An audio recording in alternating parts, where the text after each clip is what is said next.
Recent studies in Britain suggest the country's most rapidly growing demographic is Muslim, and the trend's stirring trouble with native Brits, who say their government is simply too scared to face the problems caused by the obvious immigration boom.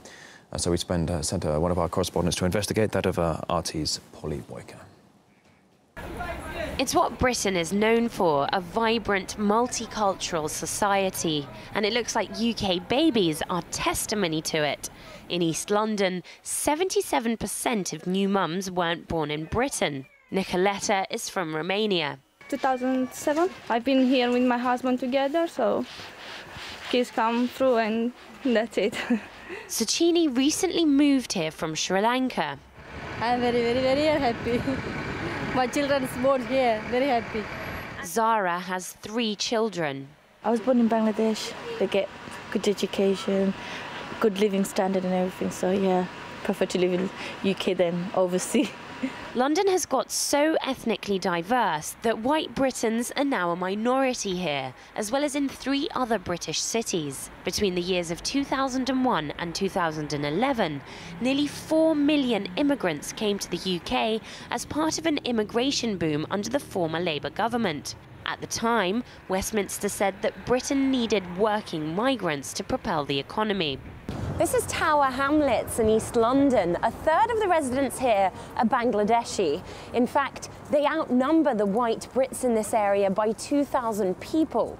Sociologists say that they're baffled at just how quickly the number of indigenous Brits has diminished over the past decade. Some put it down to a case of white flight.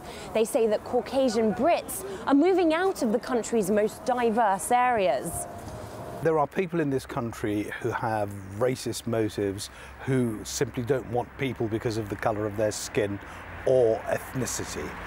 But there are a lot of genuinely decent people who do have concerns. And even the Labour Party has discovered recently that the vast majority of people in its own ranks, those who would naturally vote for the Labour Party, have concerns, and that's something that no government can ignore.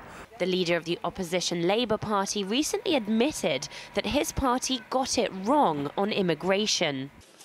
And to those who lost out, we were too quick to say, like it or lump it.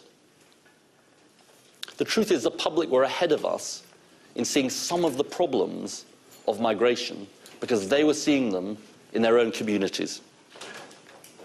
And they were ahead of us in seeing the costs of migration as a whole. Poll after poll shows that the people living here are worried about the speed and the size of the influx. I'm an immigrant anyway, but for my opinion, I don't think Britain needs more immigrants at the moment.